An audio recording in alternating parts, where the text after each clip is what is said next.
नमस्कार साथियों। मैं रवि वर्मा आप सभी को एपेक्स करियर मेकर में एक बार फिर से स्वागत करता हूं। पीवाईक्यू सीरीज के अंतर्गत बिहार स्टाफ सिलेक्शन कमीशन के द्वारा आयोजित जितनी भी परीक्षाएं हैं, सीजीएल, इंटर लेवल और कुछ मिसलेनियस एग्जामिनेशंस, उन सभी एग्जामिनेशंस के पीवाईक्यू को मैं यहाँ करा रहा हूँ। उद्देश्य बस इतना है कि आप बीएसएससी के क्वेश्चन पैटर्न को समझ लें और कल जब बीएसएससी के द्वारा सीजीएल की परीक्षा हो, बीएसओ की परीक्षा हो, इंटर लेवल की परीक्षा हो, लैब असिस्टेंट की परीक्षा हो, स्टेनोग्राफर की परीक्षा हो या कोई अन्य परीक्षा हो, तब आप सरलता से इस पैटर्न को समझकर आसानी से वर्तमान के रेफरेंस में ध्यान में रखते हुए उन सभी प्रश्नों को आसानी से हल कर सके। तो जीएस के लिए निश्चिंत रहना है, लगातार धैर्यपूर्वक इन सभी एग्जामिनेशंस के पैटर्न को समझते हुए आगे बढ़ना है। तो इसी क्रम में आज हम एक परीक्षा बीएसएससी ने आयोजित की थी 2013 में, संभवतः ये 2013 में की थी, और कारा विभाग का ये परीक्षा था जिसका मूल नाम था कारा मिश्रक।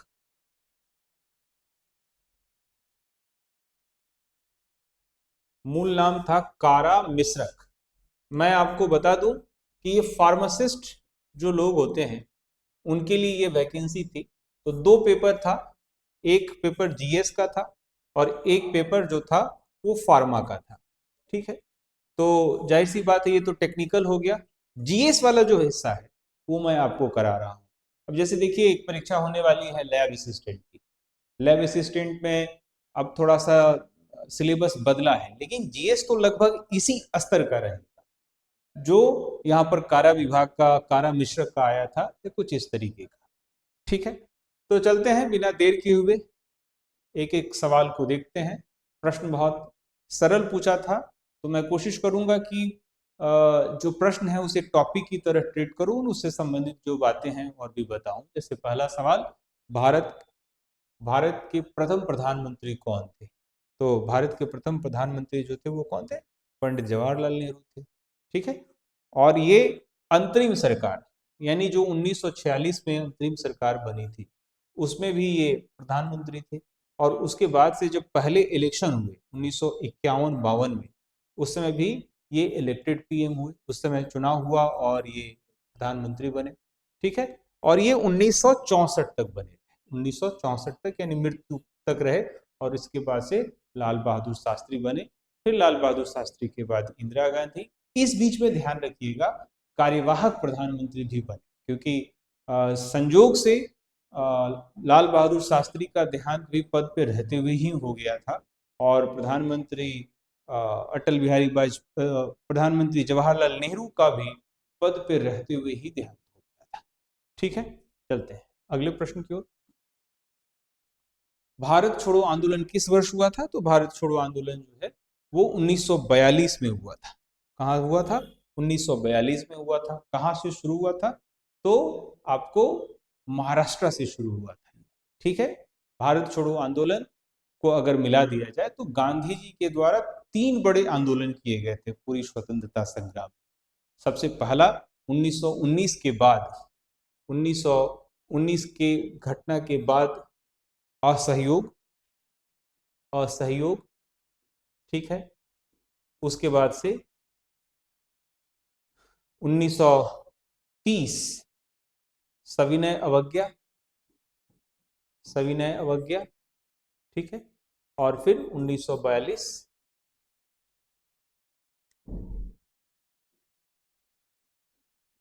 और फिर 1942 भारत छोड़ो। ठीक है, आगे बढ़ते हैं। ये बहुत बेसिक सवाल हो सकता है आज की डेट में इस तरीके के वन लाइनर सवाल ना भी पूछें, लेकिन थोड़ी जानना चाहिए आपको। अगला सवाल है, नीला पहाड़, ब्लू माउंटेन, इनमें से कौन है?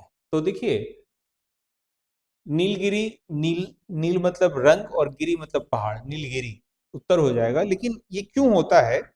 तो वहां पर एक फूल होता है नील कुरिंजी। नील कुरुंजी एक फूल होता है नीले रंग का। ठीक है, और ये फूल 12 वर्ष पर वहां पर दिखाई देता है नीलगिरी पहाड़ पर। ठीक है। तो इनकी वजह से क्या होता है कि पूरा पहाड़ नीला दिखता है, काफी आकर्षक दिखता है। इसकी वजह से इस पहाड़ का नाम जो है नीलगिरी पहाड़ रखा गया है। ठीक है, आगे बढ़ते हैं। आईएसटी का पूर्ण रूप क्या है?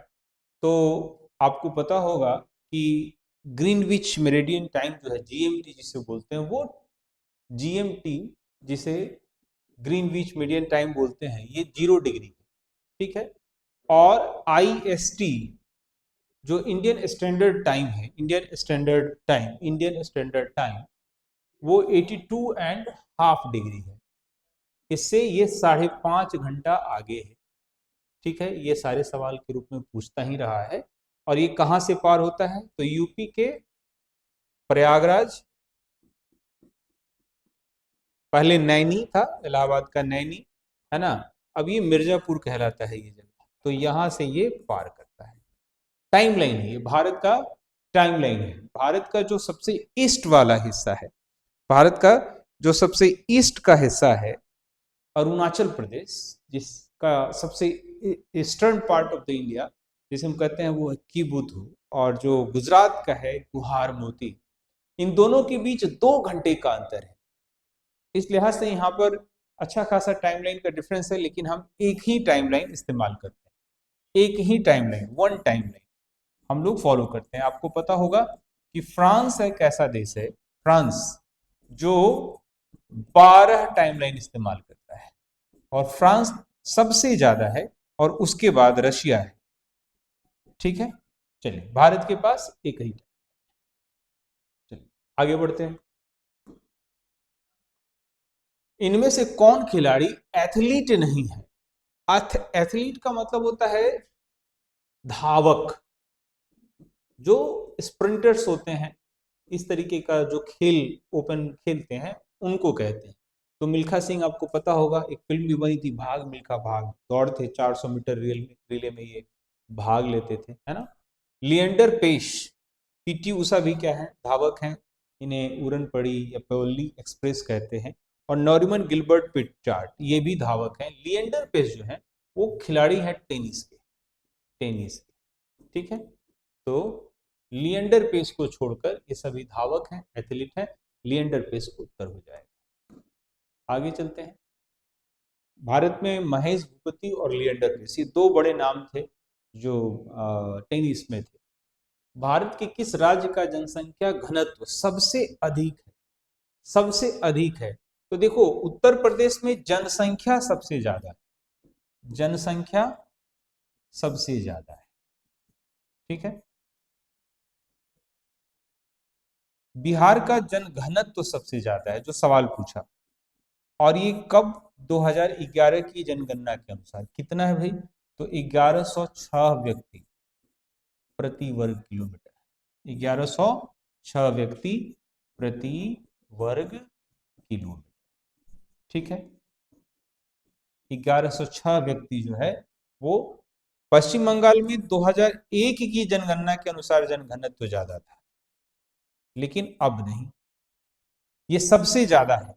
और सबसे कम, सबसे कम, सबसे कम जो है वो अरुणाचल प्रदेश में, सबसे कम अरुणाचल प्रदेश में। ठीक है, सबसे कम जनघनत्व जो है वो कहाँ है? अरुणाचल प्रदेश में। और ये कितना है? 17 व्यक्ति प्रति वर्ग किलोमीटर, 17 व्यक्ति प्रति वर्ग किलोमीटर। तो भारत की किस राज्य की जनसंख्या घनत्व तो सबसे ज्यादा? तो बिहार। सबसे कम कितना? अरुणाचल प्रदेश। कितना है? 1106 व्यक्ति है। जनसंख्या में उत्तर प्रदेश सबसे ज्यादा है। ये 2011 की जनगणना के अनुसार के आंकड़े हैं। अगले प्रश्न की ओर आगे बढ़ते हैं। पहला पंचवर्षीय योजना किस मॉडल पर आधारित है? Herod Domar model, Herod Domar model, Herod Domar model. ठीक है, इसका लक्ष्य क्या था? पहली पंचवर्षीय योजना का लक्ष्य क्या था? तो कृषि का विकास करना। किस चीज का विकास करना? कृषि का विकास करना। ठीक है, कृषि का विकास करना। मैंने आपको कितनी दफा कहा है कि पंचवर्षीय योजनाओं से एक सवाल पूछ ही लिया जाता है। ठीक है, इसे बनाया किसके द्वारा गया था? योजना आयोग बनाता था। योजना आयोग 1950 में बन चुका था।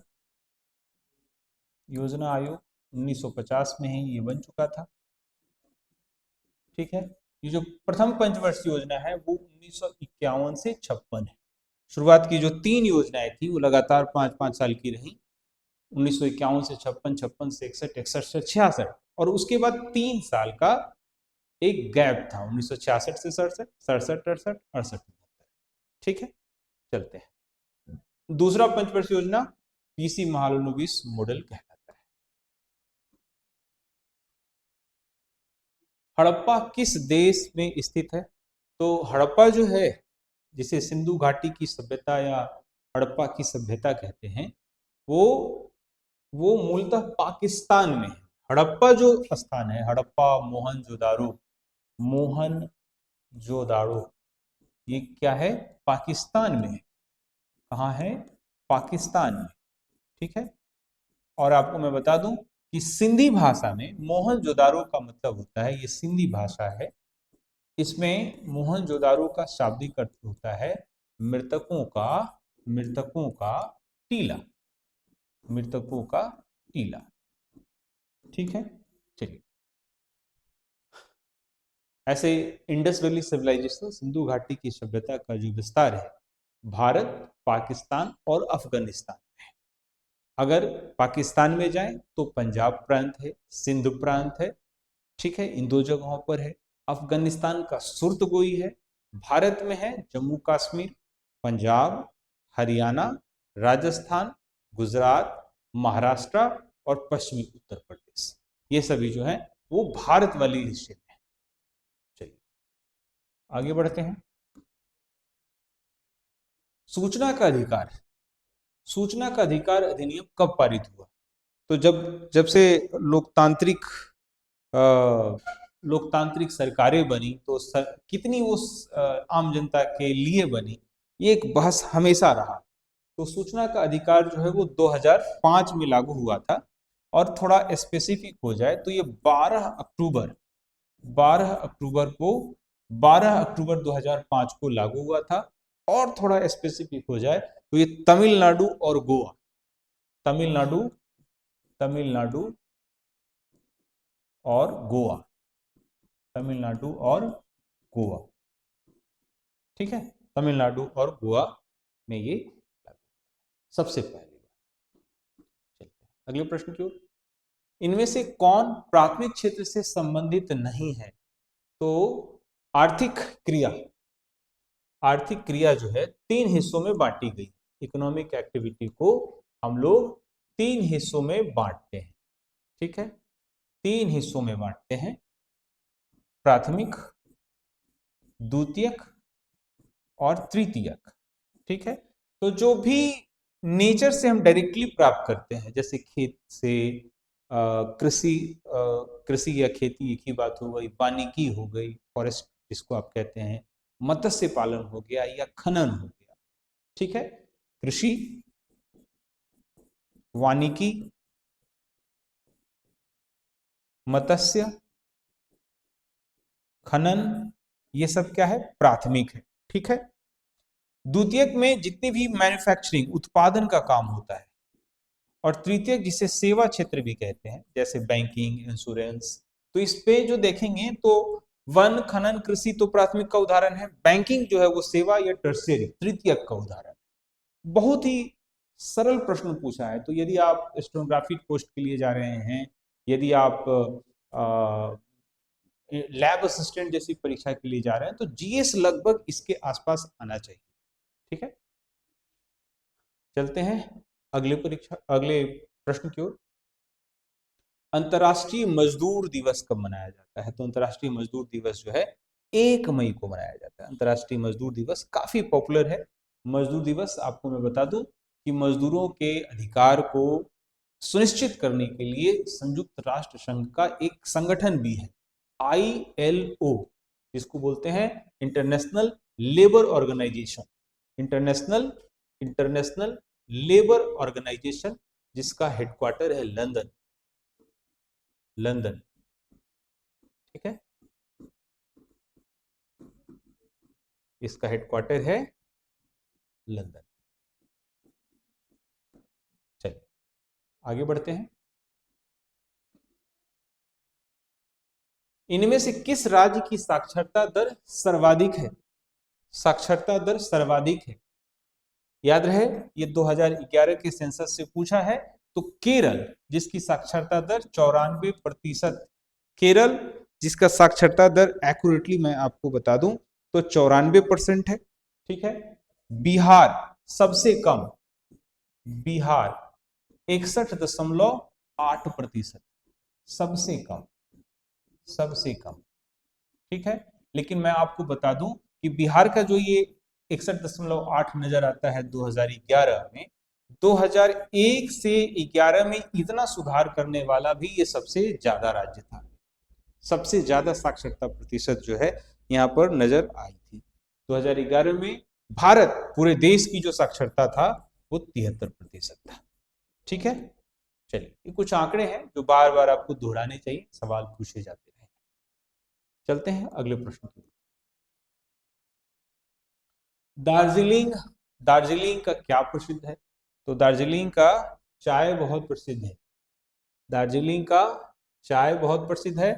कर्नाटक का कॉफी काफी प्रसिद्ध है। कर्नाटक का कॉफी काफी प्रसिद्ध है, ठीक है। दार्जिलिंग का चाय बहुत प्रसिद्ध है। और आपको मैं बता दूं कि दार्जिलिंग की चाय को जीआई टैग भी मिला है, जियोग्राफिकल आइडेंटिफिकेशन मार्क भी मिला है। दार्जिलिंग में चाय की जो खेती है, बागान खेती जिसे बोलते हैं, है ना, ये यूरोपियों के साथ शुरू हुआ था 1856 ईस्वी से, ठीक है। बिहार, बिहार में जो कुछ एरिया है, पूर्णिया, किशनगंज, है ना, किशनगंज, वहां पर चाय की खेती शुरू की गई है, किशनगंज, ठीक है। आगे बढ़ते हैं। अगला सवाल है, एशियाई शेर कहां पाया जाता है? देखिए एशियाई शेर के लिए गिर गुजरात फेमस है। एशियाई शेर, एशियाई शेर, एशियाई शेर जिसका पैंथेरा लियो पर्शिका इसका साइंटिफिक नेम है, याद रखना चाहिए, ठीक है। चलिए अगला प्रश्न। टेनिस खिलाड़ी राफेल नडाल किस देश से है? स्पेन से है। राफेल नडाल स्पेन से है।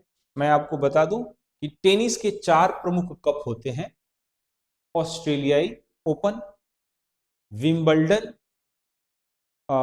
यूएस, विंबलडन सबसे अंतिम में खेला जाता है, ऑस्ट्रेलियाई ओपन, उसके बाद से यूएस ओपन और फ्रेंच ओपन। ये 4 प्रमुख खेल हैं, 4 कप है।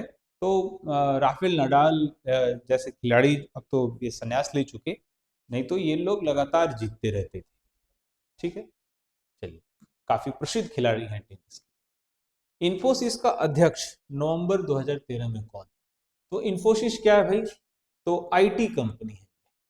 क्या है? इंफॉर्मेशन टेक्नोलॉजी की कंपनी है, जो नारायण मूर्ति के द्वारा स्थापित किया गया था, स्टेबलाइज किया गया था, ठीक है। लेकिन इस समय 2013 में नंदन नीलेकेनी, नंदन नीलेकेनी इसके अध्यक्ष थे। यही नंदन नीलेकेनी जो UIDAI, यानी जो आप आधार कहते हैं ना, तो आधार इन्हीं की सोच थी, ठीक है, नंदन नीलेकेनी। चलिए आगे बढ़ते हैं। इनमें से कौन भारत के संसद का अंग नहीं है? तो भारत के संसद का कौन हिस्सा होता है? लोकसभा होता है, राज्यसभा होता है, राष्ट्रपति होता है, उच्चतम न्यायालय नहीं होता है, ठीक है। आगे बढ़ते हैं। झारखंड राज्य किस वर्ष अस्तित्व में आया? तो बिहार से ये अलग हुआ था 15 नवंबर, 15 नवंबर 2000 को, 15 नवंबर 2000 को ये अलग हुआ था, ठीक है। बिहार कई बार टूटा बना। सबसे पहले मैं कितनी दफा इस प्रश्न को बना चुका हूं, 22 मार्च 1912 को बंगाल से अलग हुआ, ठीक है। 1 अप्रैल 1936 को, 1 अप्रैल 1936 को उड़ीसा से अलग हुआ, ठीक है। और फिर 15 नवंबर 2000 को झारखंड अलग बना।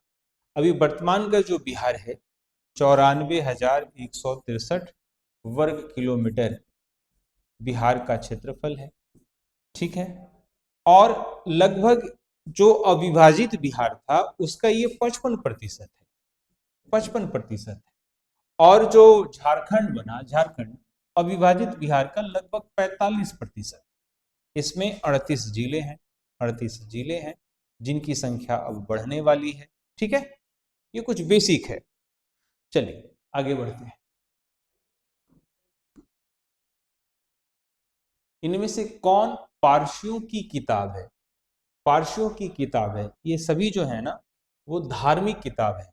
तो जेंद अवेस्ता, जेंद अवेस्ता ये जो किताब है वो पारसियों की है।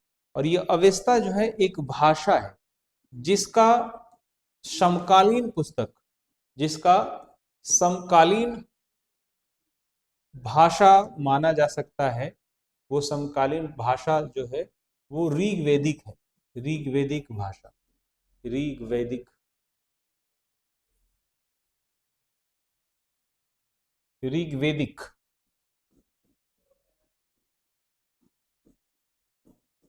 ठीक है, चलिए आगे बढ़ते हैं। गीतांजलि किसके द्वारा लिखी गई? तो गीतांजलि जो है वो रविंद्रनाथ टैगोर की रचना है। 1913 में उन्होंने लिखी थी। झारखंड में एक टैगोर हिल है कहा जाता है, वहीं पर उन्होंने लिखा था। गीतांजलि का शाब्दिक अर्थ होता है किसी को गीतों के माध्यम से श्रद्धांजलि देना, जैसे हम पुष्पांजलि कहते हैं, मरने वालों को तिलांजलि देते हैं, तिल से हम लोग उन्हें विदाई देते हैं। तो गीतों से कहा जाता है कि रविन्द्रनाथ टैगोर के जीवन में एक घटनाक्रम हुआ।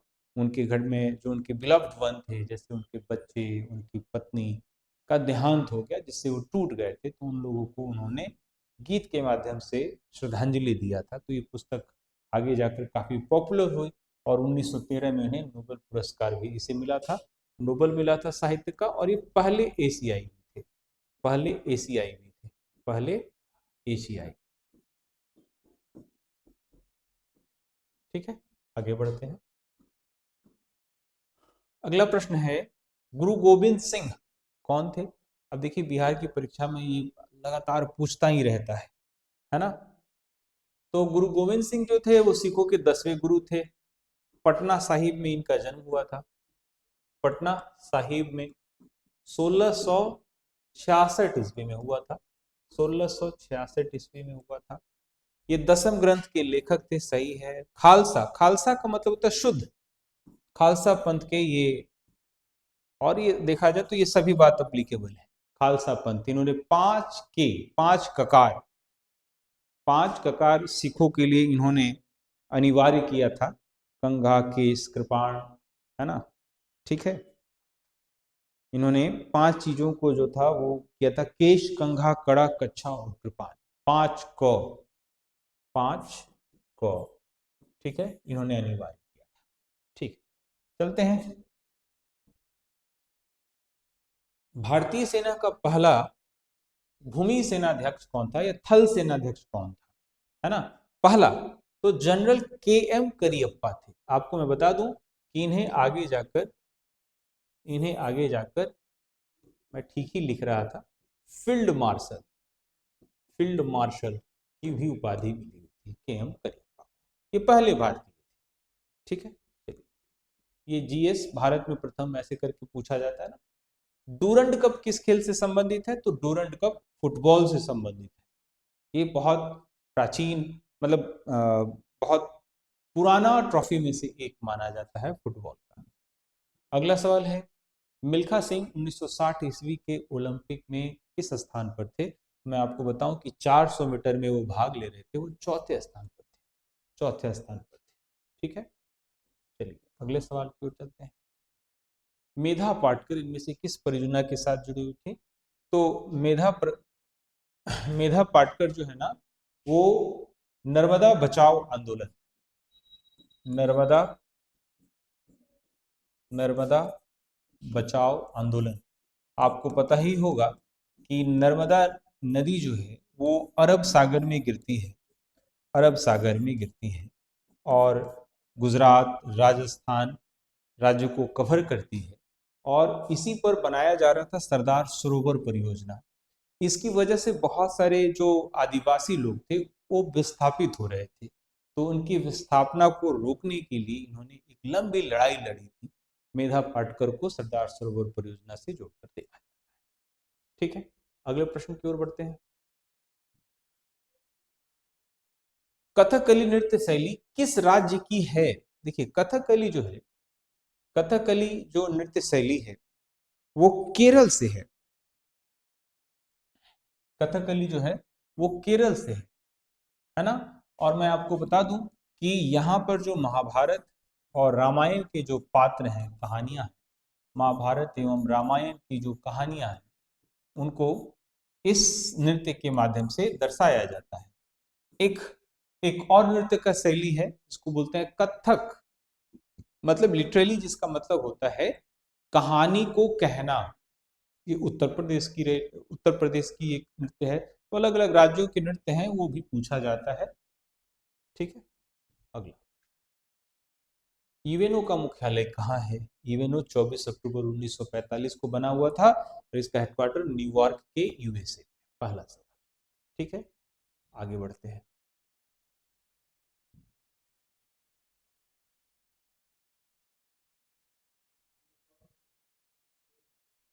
सारनाथ में स्थित सिंह सिर्फ किस राजा से संबंधित है? तो देखिए, सारनाथ में जो सिंह है वो अशोक से संबंधित है। जो 4 शेर है, लेकिन 3 दिखाई देता है क्योंकि इसमें 4 शेर का इस्तेमाल किया गया है, लेकिन इसमें 3 दिखाई देता है। 3 जो है वो दृश्य है, बाकी एक छुपा हुआ रहता है। ये एक स्तंभ जो है जिस पे ये उकेरा गया है, उसके नीचे भी अन्य जानवरों को रखा गया है। जैसे आपको पता होगा हाथी, घोड़ा और बैल। हाथी, घोड़ा और बैल। कितनी दफा यह भी पूछ देता है कि किस किस जानवर को स्थान दिया गया? हाथी, घोड़ा और बैल। कुल मिला के 4 जानवरों का इस्तेमाल किया गया है। ठीक है, आगे बढ़ते हैं। भारत का पहला परमाणु रिएक्टर कौन था? तो भारत का पहला परमाणु रिएक्टर अप्सरा था। काफी कम मात्रा में ही यहाँ पर इलेक्ट्रिसिटी जनरेशन हो रहा था, लेकिन ये पहला यही था। किस मौसम में वर्षा की अधिक आवश्यकता होती है? सबों को, एप्लीकेबल टू एवरीवन। ठीक है, तो किस मौसम में? तो शीत ऋतु में ऐसा होता है। शीत ऋतु में वर्षा की अधिक आवश्यकता होती है। ठीक है, ताकि शरीर की जो ऊर्जा है वो बनी रहे। अगला प्रश्न, भारत यूएन का सदस्य किस वर्ष बना? तो मैं आपको बता दूं कि 24 अक्टूबर को यूएन की स्थापना हुई। ठीक है, और जब यूएन चार्टर पारित हो गया, तो उसके 3-4 दिन बाद ही, लगभग 28 अक्टूबर को, यदि मैं सही रिकॉल कर पा रहा हूं तो 30 अक्टूबर को भारत ने भी उस पर साइन किया, 30 अक्टूबर 1945 को। और इसके साथ ही भारत उन 51 देशों में शामिल हो गया जो इसके फाउंडिंग मेंबर है। 51 देश जो इसके फाउंडिंग मेंबर है, उनमें भारत भी था। ठीक है, चलिए अगले प्रश्न की ओर बढ़ते हैं। राज्यसभा में नामांकित सदस्यों की संख्या कितनी होती है? 12। ये कल भी मुझे लगता है कि ये सवाल आया था। 12, यहाँ पे 77 टाइपिंग एरर है, 12 सदस्य है।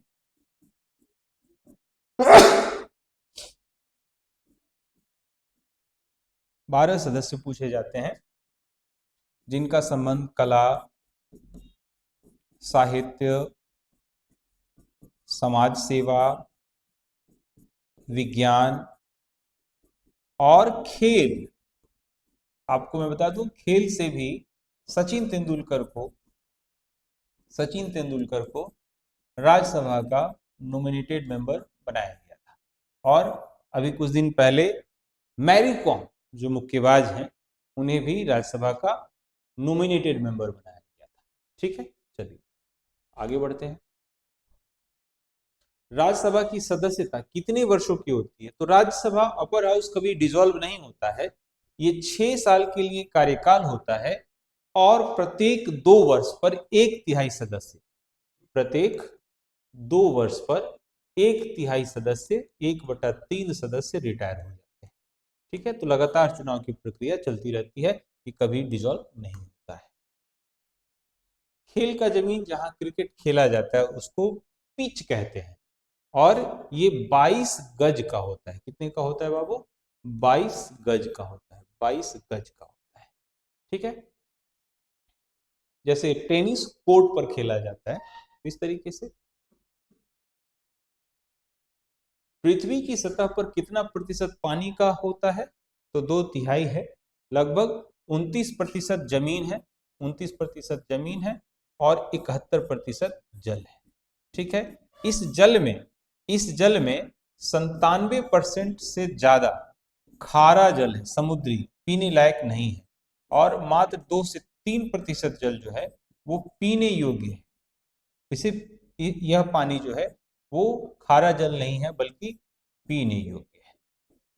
ठीक है, चलिए आगे बढ़ते हैं। अगला सवाल है, राष्ट्रीय गीत वंदे मातरम किसके द्वारा रचा गया? तो बंकिम चंद्र चटर्जी के द्वारा लिखा गया था। 1875 में इसे लिखा गया था, लेकिन ये पब्लिश्ड हुआ था 1886। ये पब्लिश्ड हुआ था, ये पब्लिश्ड हुआ था 1886, 1882 में, 1882 में पब्लिश्ड हुआ था। एक किताब थी आनंद मठ। ये बंगाली भाषा में लिखा गया एक उपन्यास था, लेकिन ये हिस्सा संस्कृत में लिखा हुआ था। ये हिस्सा संस्कृत में लिखा हुआ था। इसे बाद में जाकर हम लोगों ने राष्ट्रीय गीत के रूप में अपनाया। जहां राष्ट्रगान को गाने में 52 सेकंड का समय लगता है, वहीं राष्ट्र गीत को गाने में, इसे गाने में 65 सेकंड का समय लगता है। और आपको मैं बता दूं कि 2025 इस वंदे मातरम के 150 वर्ष पूरे हुए, है ना। और आपको मैं ये भी बता दूं कि 26 जनवरी 2026 जो परेड हुई गणतंत्र दिवस, उसका थीम भी यही था, 150 साल पूरा होने पर वंदे मातरम। ठीक है, चलिए आगे बढ़ते हैं। श्रीहरिकोटा भारतीय उपग्रह छोड़ने का केंद्र कहाँ है? आंध्र प्रदेश में है, आंध्र प्रदेश में है। ठीक है, चलिए, किस राज्य में नाथुला दर्रा स्थित है? तो देखो, बहुत सारे दर्रे जो हैं हिमालयी एरिया में, जो एक जगह से दूसरे जगह को जोड़ता है। ठीक है, तो नाथुला दर्रा जो है, नाथुला दर्रा जो है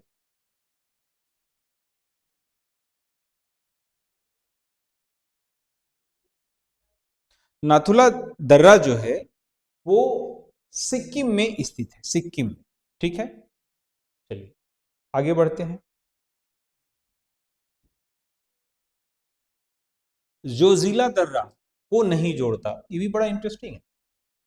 देखिए, जोजिला जो है नेपाल और तिब्बत को जोड़ता है, लेह और कारगिल को जोड़ता है, लेह और श्रीनगर को जोड़ता है, लद्दाख और तिब्बत को नहीं जोड़ता है, लद्दाख और तिब्बत को नहीं जोड़ता है। 3 ऐसे दर्रे हैं जो जोजिला के द्वारा जोड़े जाते हैं।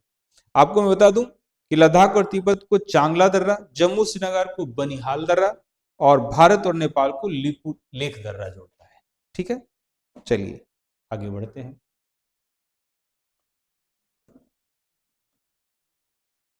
अगला प्रश्न है, झूम क्या है? तो झूम एक खेती का प्रकार है जो स्लैश एंड बर्न जिसे कहते हैं, शिफ्टिंग एग्रीकल्चर कहते हैं। ठीक है, जो शिफ्टिंग एग्रीकल्चर कहते हैं, स्लैश एंड बर्न स्थानांतरित खेती कहते हैं। तो खेती का एक प्रकार है जो नॉर्थ ईस्ट में अभी भी है। विश्व जल दिवस 22 मार्च को मनाया जाता है। असहयोग आंदोलन प्रारंभ हुआ था 1920 में। असहयोग आंदोलन प्रारंभ हुआ था 1920 में। इसी सेट में हम लोग अभी चर्चा कर रहे हैं। किसने सांची स्तूप का निर्माण करवाया था? अशोक ने करवाया था। ठीक है, मनुस्मृति किस विषय के साथ जुड़ा हुआ है? तो मनुस्मृति लीगल है, विधि, कानून, legal, first legal book of India इसे कहा जाता है। आपको मैं बताऊं कि अर्थशास्त्र एक पुस्तक है जिसके लेखक माने जाते हैं चाणक्य। इस पुस्तक का जो संबंध है वो राजनीति शास्त्र, ऐसे भी सवाल पूछता है, यूपीएससी तक ने ये सवाल पूछा है। ठीक है, आगे बढ़ते हैं। निम्न में से कौन सा एक बौद्ध धर्म का संप्रदाय नहीं है? तो हीनयान, महायान, थेरवाद, ये तीनों जो है वो बौद्ध, हीनयान, महायान और थेरवाद, ये तीनों जो बौद्ध के संप्रदाय है, जैसे दिगंबर और श्वेतांबर, दिगंबर एवं श्वेतांबर, ये जैन धर्म के, दिगंबर एवं श्वेतांबर जो है वो जैन धर्म के संप्रदाय है। ठीक है, अगले प्रश्न की ओर बढ़ते हैं। अगला प्रश्न है, अंतरराष्ट्रीय न्यायालय इंटरनेशनल कोर्ट ऑफ जस्टिस का जो हेडक्वार्टर है वो हेग में है। और हेग कहाँ है बाबू? तो नीदरलैंड में। कहाँ है? नीदरलैंड में है। ठीक है, चलिए आगे चलते हैं।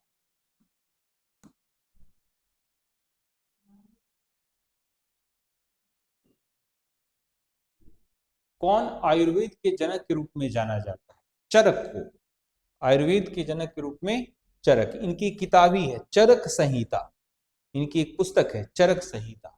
ठीक है, चलिए आगे बढ़ते हैं। संयुक्त राष्ट्र संघ के महासचिव, ये उस समय के हिसाब से बान की मून थे, आज के करंट अफेयर्स के हिसाब से आपको करके जाना चाहिए। ठीक है, विश्व व्यापार संगठन को पहले क्या कहा जाता था? तो मैं आपको बता दूं कि डब्ल्यूटीओ के पहले की जो संस्था थी उसे कहा जाता था GATT, जिसे हम लोग बोलते हैं गैट। ठीक है, general agreement on trade and tariff. आज के डेट में देखिए कि टैरिफ वार चल रहा है, अमेरिका जिस देश पे भी चाहे टैरिफ लगा रहा है ज्यादा से ज्यादा पैसा कमाने को लेकर, और जिसकी वजह से सब अब एक नई तलाश में है। जैसे यूरोप जो है वो भारत की तरफ आकृष्ट हो रहा है, भारत रशिया की तरफ आकृष्ट हो रहा है। ठीक है, general agreement on trade and tariff. सोने की खान कर्नाटक के किस जिले में है? सोने की खान कर्नाटक के किस जिले में है? ठीक है, तो कोलार। लेकिन अब ये नहीं रहा, मतलब यहाँ पे जो खदान है वो सीमित था, अब ये नहीं है कोलार, तो ऐसे आंसर है। लेकिन अभी वर्तमान में ये निष्क्रिय है, वर्तमान में निष्क्रिय है। ठीक है, चलिए आगे बढ़ते हैं। कौन सा राज्य केसर का प्रमुख उत्पादक है? मैं आपको बता दूं कि भारत में जम्मू कश्मीर जो है, जम्मू कश्मीर वो केसर का है। अगर विश्व में कहें तो ईरान, ईरान 90% विश्व का केसर उत्पादन करता है, विश्व का केसर। ठीक है, चलिए आगे चलते हैं।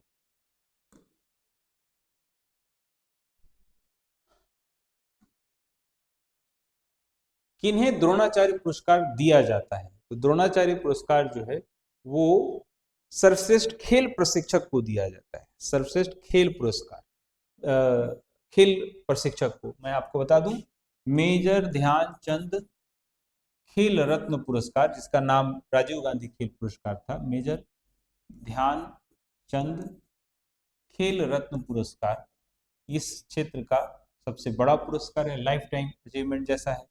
ठीक है, वर्ष भर के बेहतर प्रदर्शन के लिए दिया जाता है अर्जुन पुरस्कार। क्या दिया जाता है? अर्जुन पुरस्कार। ठीक है, चलिए आगे बढ़ते हैं। किस दिन भारत में राष्ट्रीय मतदाता दिवस के रूप में मनाया जाता है? मैं आपको बता दूं कि हर वर्ष ये 25 जनवरी को मनाया जाता है, और कभी कभी इसका थीम भी रखा जाता है। तो कभी कभी थीम भी सवाल में पूछ दिया जाता है, जैसे 2026 का जो मतदाता दिवस 25 जनवरी 2026 को मनाया गया, उसका भी थीम होगा। हम जब बीएसएससी की परीक्षा में जा रहे हैं तो ये ध्यान में रखकर जाए। ठीक है, चलते हैं आगे चलते हैं। सितारों का एक समूह आकाशगंगा कहलाता है। ठीक है, मिल्की वे।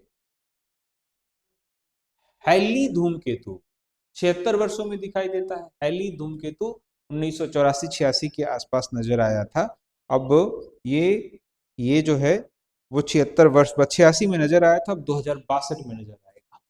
ठीक है, चलिए अगले प्रश्न की ओर बढ़ते हैं। विश्व में अधिकतम वर्षा का स्थान कहाँ है? तो कभी असम के चेरापूंजी में था, लेकिन अभी वर्तमान में मेघालय के माशिनराम में सबसे ज्यादा वर्षा होती है, माशिनराम। तो विश्व में अधिकतम वर्षा का स्थान कहाँ है? माशिनराम। अगले प्रश्न की ओर आगे बढ़ते हैं।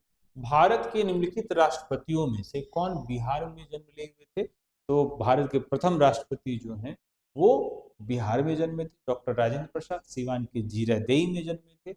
इनके जन्म को बिहार सरकार मेधा दिवस के रूप में मनाती है 3 दिसंबर।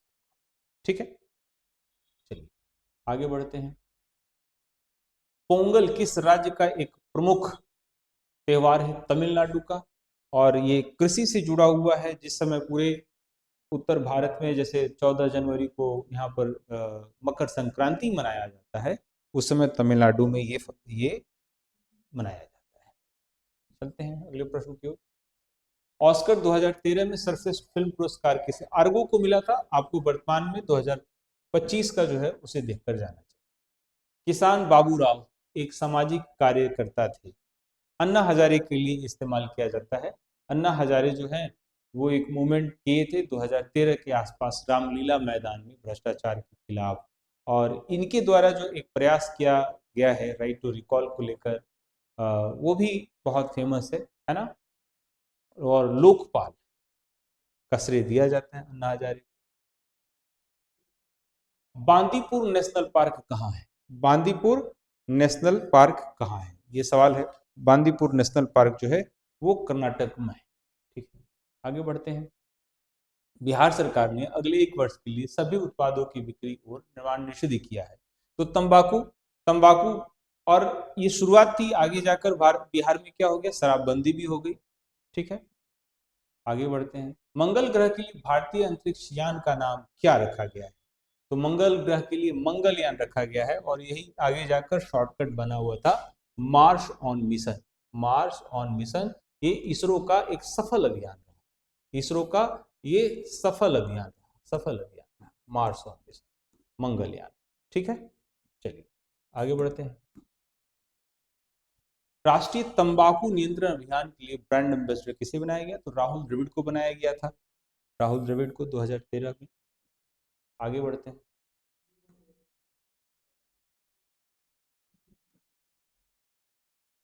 31 दिसंबर 2013 से भारत की वायुसेना के अगले मुखिया कौन होंगे?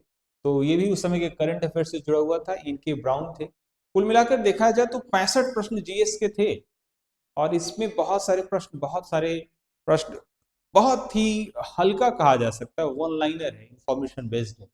तो यदि आप लैब असिस्टेंट के लिए हैं तो इस तरीके के प्रश्नों का अभ्यास कीजिए। लेकिन अभी थोड़ी प्रश्नों की गहराई बढ़ गई है, पीवाईक्यू जरूर आप देखें, लेकिन थोड़ा इससे अलग करने का प्रयास करें, जो हम लोग लगातार आपके साथ मिलकर करते हैं। तो कुल मिलाकर इस पूरी परीक्षा में जो कारा मिश्रक की जो परीक्षा थी, जेल डिपार्टमेंट की, जो फार्मासिस्ट के लिए आता है, और बहुत ही जल्द ही ये परीक्षा होने वाली है, तो मैं उम्मीद करता हूँ कि आपको इस परीक्षा से आइडिया लगेगा, इस डिस्कशन से आइडिया लगेगा कि हमें किस तरीके की तैयारी करनी है। बहुत बहुत धन्यवाद।